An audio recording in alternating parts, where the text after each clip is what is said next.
Hello C E T aspirants, welcome to the new video. ಈ ವಿಡಿಯೋದಲ್ಲಿ ಇನ್ನೊಂದು ಎರಡಷ್ಟು ಡಿಫರೆಂಟ್ ಇಂಜಿನಿಯರಿಂಗ್ ಕೋರ್ಸಸ್ ಬಗ್ಗೆ ಡಿಸ್ಕಸ್ ಮಾಡೋಣ.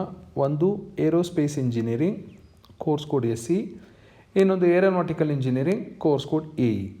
ತುಂಬ ಜನ ಕೇಳಿರ್ತೀರ ಏರೋನಾಟಿಕಲ್ ಮಾಡಬೇಕು ಅಂತ, ಏರೋಸ್ಪೇಸ್ ಮಾಡಬೇಕು ಅಂತ ಸ್ಟೂಡೆಂಟ್ಸ್ ಇಷ್ಟಪಡ್ತಿರ್ತಾರೆ.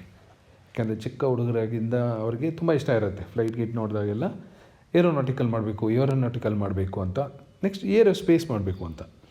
ತುಂಬ ಜನ ಸ್ಟೂಡೆಂಟ್ಸ್ಗಾಗಲಿ ಪೇರೆಂಟ್ಸ್ಗಾಗಲಿ what is the difference between aeronautical and aerospace ಅನ್ನೋದು ಅಷ್ಟೊಂದು ಗೊತ್ತಿರೋದಿಲ್ಲ. ಕೆಲವು ಕಾಲೇಜಲ್ಲಿ ಏರೋನಾಟಿಕಲ್ ಇದೆ, ಕೆಲವು ಕಾಲೇಜಲ್ಲಿ ಏರೋಸ್ಪೇಸ್ ಇದೆ. ಸೊ ಯಾವ್ದು ಸೆಲೆಕ್ಟ್ ಮಾಡ್ಕೊಂಡ್ರೆ ಏನಾಗಬಹುದು ಅನ್ನೋದು ಗೊತ್ತಿರಲ್ಲ. ಸೊ ಅವ್ರಿಗೋಸ್ಕರ ಈ ಒಂದು ವಿಡಿಯೋ ಜೊತೆಗೆ ಕಟ್ ಆಫ್ ಸಹ ಕೊಡ್ತೀನಿ, ಎರಡು ಏರೋಸ್ಪೇಸ್ ಮತ್ತು ಏರೋನಾಟಿಕಲ್. ಏರೋಸ್ಪೇಸ್ ಬಗ್ಗೆ ನೋಡೋಣ. Aerospace engineering focuses on designing both aircraft and space craft. Aerospace focuses on designing both aircraft and space craft. ಇಷ್ಟು ನೋಡಿದ್ರೆ ನೀವು ಸಾಕು ಅರ್ಥ ಆಗ್ಬಿಡುತ್ತೆ. ಇಲ್ಲ ಅಂದರೆ and it is A study of all the space crafts used within and out of the earth's atmosphere. It is A study of all space crafts used within and out of the earth's atmosphere. So aerospace engineering aircraft ಬಗ್ಗೆ plus spacecraft ಬಗ್ಗೆ design ಮಾಡೋದ್ರ ಬಗ್ಗೆ focus ಮಾಡುತ್ತೆ. ಆಮೇಲೆ ಏನು ಓದ್ತಾರೆ ಅಂದರೆ spacecrafts used within and out of the earth's atmosphere. But ಏರೋನಾಟಿಕಲ್ಗೆ ಬಂದರೆ it is just the study of aircraft that operates within the earth's atmosphere. Aeronautical aircraft that operates within the earth's atmosphere. So ಇಲ್ಲಿ aircraft ಮಾತ್ರ ಇರುತ್ತೆ. Aerospace, ಯಾಕೆಂದರೆ name ಎಲ್ಲ ಇದೆ ನೋಡಿ, aerospace, aircraft and also spacecraft. Difference between aeronautical engineers and aerospace engineers ಅದನ್ನೇ ಮತ್ತೆ ಹೇಳ್ತಾರೆ. In the aeronautical engineer versus aerospace engineer debate, the primary difference is that aeronautical engineer focuses on atmospheric flight. Aeronautical engineers focus on atmospheric flight, while aerospace engineers focus on both space and atmospheric flight. ಇಲ್ಲಿ ಬರೀ atmospheric flight, but ಏರೋಸ್ಪೇಸಲ್ಲಿ space ಮತ್ತು atmosphere flight ಎರಡೂ study ಮಾಡಬೇಕಾಗತ್ತೆ. In other words, while aeronautical engineer works on aircraft that fly inside the earth's atmosphere, aerospace engineers work on aircraft and spacecraft that function both inside the atmosphere and outer space.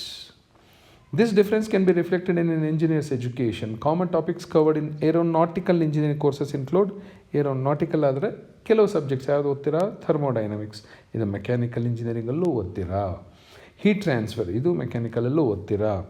Aircraft structures, mechanical control and stability, ಇದನ್ನು mechanical ಇಂಜಿನಿಯರಿಂಗಲ್ಲಿ ಓದ್ತೀರಾ. ಇದೆಲ್ಲ ಏರೋನಾಟಿಕಲಲ್ಲಿ ಓದ್ತೀರಾ. Aerospace engineering ಬಂದಾಗ courses expand on these topics to study the effects of aircraft flying outside of the atmosphere. Almost same subjects, but ಈ flight ಹೊರಗಡೆ ಹೋದಾಗ, ಅಟ್ಮಾಸ್ಫಿಯರಿಂದ ಹೊರಗಡೆ ಹೋದಾಗ ಏನೇನು ಸಬ್ಜೆಕ್ಟ್ಸು ಓದಬೇಕಾಗತ್ತೆ, ಏನೇನು ಎಫೆಕ್ಟ್ ಆಗುತ್ತೆ ಅನ್ನೋದು ಓದಬೇಕಾಗತ್ತೆ. ಕೆಲವು ಸಬ್ಜೆಕ್ಟ್ಸ್ ನೋಡಿ, jet propulsion, space craft design and orbital mechanics. So ಇಷ್ಟೊಂದು ಈ ಥರದ್ದು ಕೆಲವು ಸಬ್ಜೆಕ್ಟ್ಸು ಓದ್ತೀರಾ. Aeronautical engineering is often recognized as a specialized branch of aerospace engineering as it deals with its one component of aerospace. So ಏರೋಸ್ಪೇಸಿನ ಒಂದು branch aeronautical ಅಂತ consider ಮಾಡ್ತೀವಿ. ಯಾಕೆಂದರೆ ಏರೋಸ್ಪೇಸಲ್ಲಿ ಏರ್ಕ್ರಾಫ್ಟು ಓದಬೇಕಾಗತ್ತೆ, ಸ್ಪೇಸ್ ಕ್ರಾಫ್ಟು ಓದಬೇಕಾಗತ್ತೆ. ಏರೋನಾಟಿಕಲಲ್ಲಿ ಓನ್ಲಿ ಏರ್ಕ್ರಾಫ್ಟ್. ಸೊ ಇನ್ನೂ ನಿಮಗೆ ಜಾಸ್ತಿ ಇದರ ಬಗ್ಗೆ ತಿಳ್ಕೊಬೇಕು ಅಂದರೆ ದಯವಿಟ್ಟು ಒಂದಷ್ಟು ರಿಸರ್ಚ್ ಮಾಡಿ ಗೊತ್ತಾಗುತ್ತೆ. ನೋಡೋಣ ಯಾವ ಕಾಲೇಜಲ್ಲಿ ಏರೋಸ್ಪೇಸ್ ಇದೆ, ಯಾವ ಕಾಲೇಜಲ್ಲಿ ಏರೋನಾಟಿಕಲ್ ಅಂತಿದೆ. So one of the best college in Karnataka RV college, ಇಲ್ಲಿ ಏರೋಸ್ಪೇಸ್ ಇಂಜಿನಿಯರಿಂಗ್ ಇದೆ. ಕೋರ್ಸ್ ಕೋಡು ನೋಡ್ಕೊಳ್ಳಿ, SE ಏರೋನಾಟಿಕಲ್ AE. RV ಕಾಲೇಜಲ್ಲಿ 4868ಗೆ ಸ್ಟಾಪ್ ಆಗಿತ್ತು ಲಾಸ್ಟ್ ಇಯರ್. ದಯಾನಂದ್ ಸಾಗರಲ್ಲಿ E007, ದಯಾನಂದ್ ಸಾಗರಲ್ಲಿ 28,000ಕ್ಕೆ aeronautical.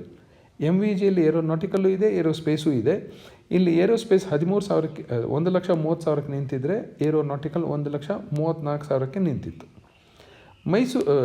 Chikkaballapur SJC80 1,00,000ಕ್ಕೆ aerospace ನಿಂತಿದ್ರೆ 84,000ಕ್ಕೆ aeronautical ನಿಂತಿತ್ತು.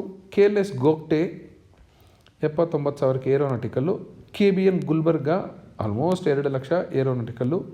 BMS college of engineering E048, ಇಲ್ಲಿ ಏರೋಸ್ಪೇಸ್ ಇಂಜಿನಿಯರಿಂಗ್ 11,671. RVಯಲ್ಲಿ ಏರೋಸ್ಪೇಸ್ ಬೇಕು ಅಂದರೆ 4,868. ಅದೇ BMSಲ್ಲಿ ಬೇಕು ಅಂದಾಗ 11,671ಕ್ಕೆ ನಿಂತಿತ್ತು.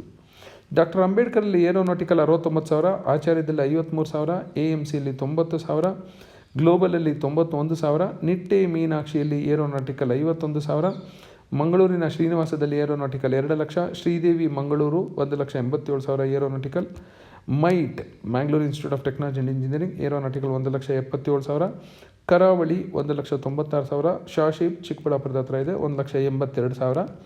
ಇನ್ನೊಂದು ಕಾಲೇಜು ಎರಡು ಕೋರ್ಸ್ ಇಟ್ಕೊಂಡಿರೋದು ಅಂದರೆ ACS ರಾಜರಾಜೇಶ್ವರಿ ಅವರ ಸಿಸ್ಟರ್ ಕನ್ಸರ್ನು.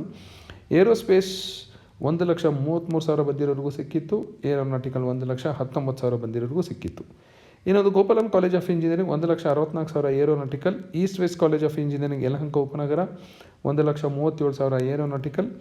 VTU ಅವರು ಸಹ ಸ್ಟಾರ್ಟ್ ಮಾಡಿದ್ದಾರೆ. ಎಲ್ಲಿ ಅಂದರೆ VTU Muddenahalli Chikkaballapur 1,19,000 aeronautical. So ಇದು ನೋಡಿದಾಗ ಗೊತ್ತಾಗುತ್ತೆ ಏರೋನಾಟಿಕಲ್ ತುಂಬ ಕಾಲೇಜಸಲ್ಲಿದೆ, ಏರೋಸ್ಪೇಸ್ ಮಾತ್ರ 1, 2, 3, 4, 5 ಕಾಲೇಜಲ್ಲಿ ಮಾತ್ರ ಇದೆ. ಇದು ಕಟ್ ಆಫ್ ಆರ್ಡರ್ ಪ್ರಕಾರ ಇಲ್ಲ, ಇದಿರೋದು ಕೋರ್ಸ್ ಕೋಡ್ ಆಧಾರದ ಮೇಲೆ ಇದೆ. 5, 6, 7 ಅಂತ ಇದು ಅಸೆಂಡಿಂಗ್ ಆರ್ಡ್ರಲ್ಲಿ ಹೋಗಿದೆ. ಸೊ ನಿಮಗೆ ಯಾವ ಕಾಲೇಜ್ ಇಂಟ್ರೆಸ್ಟ್ ಇದೆ ಅದರ ಬಗ್ಗೆ ನೀಟಾಗಿ ಡೀಟೇಲಾಗಿ ತಿಳ್ಕೊಳ್ಳಿ, ನಿಮ್ಮ ರ್ಯಾಂಕ್ ನೋಡ್ಕೊಳ್ಳಿ, ನಿಮ್ಮ ಇಂಟ್ರೆಸ್ಟ್ ನೋಡ್ಕೊಳ್ಳಿ. ಇಂಟ್ರೆಸ್ಟ್ ಇದ್ದರೆ you can go through these 2 branches. Thank you, all the best.